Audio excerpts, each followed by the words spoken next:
یو صحابي دی نامه یې هېره شوه. هغه صحابي دیدار نو کړی د اسلام مبارک. رسول الله صلی الله علیه وسلم چرته په غب کې دتا حمله باندې یو مسله ورکړل په غب کې داسې په یعنی د فطرتن دغه په نیت باندې رسول الله مبارک په مزه په کې گزار ورکړل. دغه صحابي یو واری رسول الله صلی الله علیه وسلم دا فرمایل چې د چا په ما باندې صحاب کوئی زمانه خپل حق وغواړي، د چا په ما باندې صحاب کوئی ما خپل حق طلب کوي وغواړي زور کوي. رسول الله صلی الله علیه وسلم چهره مبارک څنګه و، دا غي جسامت څنګه و، دا غي خبرې کول څنګه و، دا غي قد مبارک څنګه و، دا غي نور کردار څنګه و. رسول الله صلی الله علیه وسلم ځنې اداګانی یادول ضروري دي. رسول الله صلی الله علیه وسلم د رنگ متعلق راځي چې دا غي رنگ مبارک څنګه و، مخ د جسم رنگ وغیرہ دا څنګه و. رسول الله صلی الله علیه وسلم رسول الله صلی الله علیه وسلم متعلق راځي چې رسول الله مبارک خنم رنگ دا څه چې نه ډیر سپینو نه ډیر تور، د سوروالي طرف ته سپینوالي کې مایل. رسول الله مبارک په سپینوالي کې د سوروالي طرف ته مایل او کلم چې یو انسان داسې وي نو هغه انتهایی خسته حسین ګڼل کېږي په معاشره کې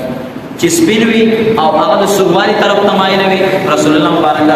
دغه قد مبارک رسول الله صلی الله علیه وسلم قد مبارک درمیانه قد دا سه قد رسول الله مبارک چې نه ډیر زیات وګل لوړ او نه رسول الله صلی الله علیه وسلم لند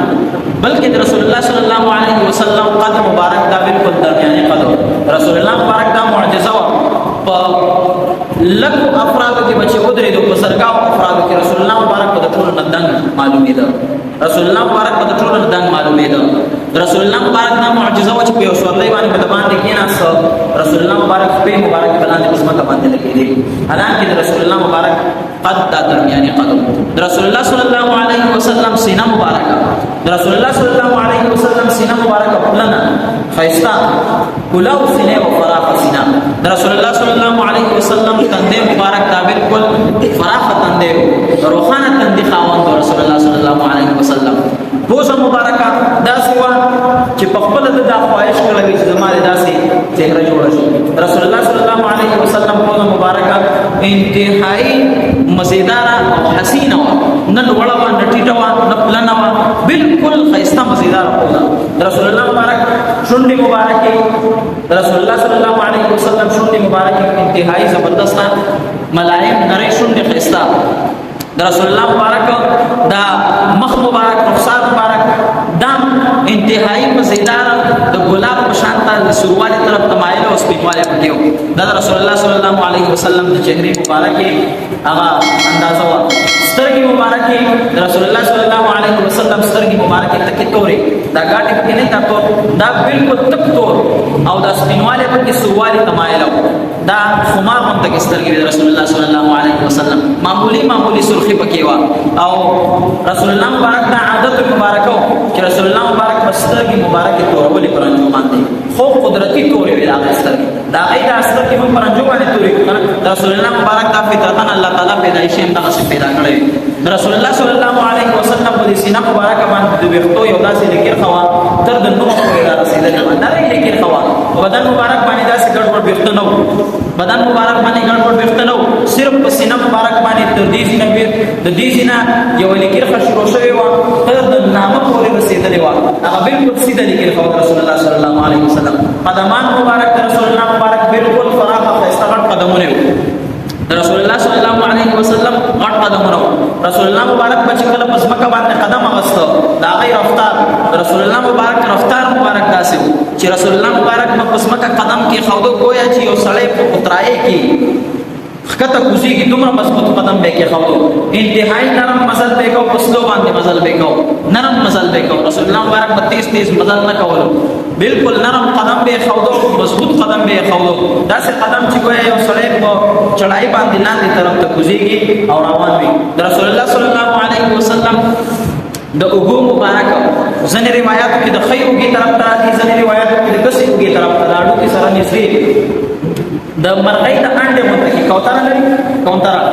دا هغه د انډ عمره د رسول الله مبارک په دغه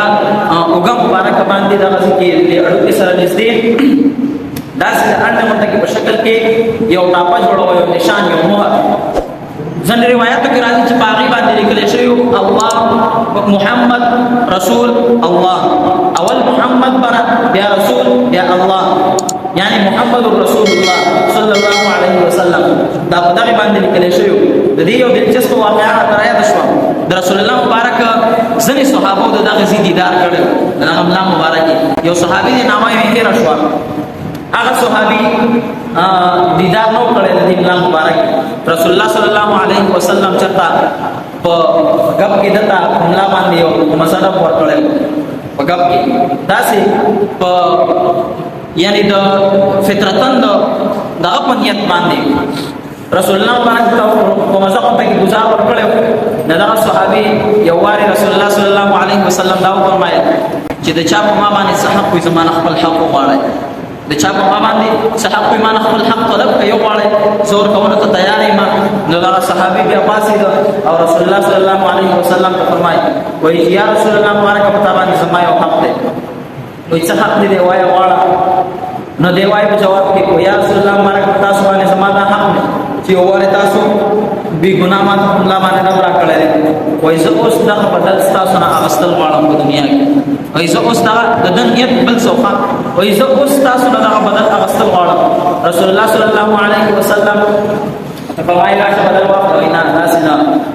وایي پاو زما کمیس نو وایي هغه تاسو نو خپل کمیس مبارک لري کوي نو زما ال تاسو نه بدل اخلم خدای دا اراده جدا دا بدل دا صحابه کرام پسترو وخت را لې خپل شو په خبره باندې چې دا څنګه انسان دی رسول الله صلی الله علیه وسلم توای چې زستان دا څه بدل اخلم نو یو صحابي را مخکې خیر دې ته په سیمه وخا خیر دې ماته گزار راکا رسول الله مبارک صلی الله علیه وسلم دا قسم مطالبه څوک کوي نو بیا بل صحابي را وړاندې کی بل وینا نه بل چانه نه بل زبر رسول الله مبارک بدل رسول الله صلی الله علیه وسلم چې څنګه کمیس مبارک اوچت ک بس دته دې صحابي د ډېر خوشاله نه پجاړه شو او منډه کړ رسول الله صلی الله علیه وسلم مهر نبوت خپل باغی باندې خپل مبارک دې قوله او هغه چې واغسا او یا رسول الله مبارک او ازما په ژوندانه باندې دا ارمان چې دا مهر نبوت سره کوی نه خپل باندې خپل کما درینه زموږی واخلم زما په ځل باندې صرف دا غټ ارمانو د دې په خاطر باندې ما دا دومره غټه به دې وکړل نو هغه صحابي مجاور رسول الله صلی الله علیه وسلم تبیا د جنت بشارت هم ورکړی د جنت بشارت هم د صحابي ته رسول الله صلی الله علیه وسلم ورکړی نو د رسول الله صلی الله علیه وسلم د کندو په مینس کې ځنې روایتو کې راځي خیو کې طرف ته ځنې کې دسیو کې طرف ته د کوترې د انډ عمره یو مهر نبوت باغی باندې محمد رسول الله تعالی کړی شوی رسول الله صلی الله علیه وسلم دا د جسم ظاهري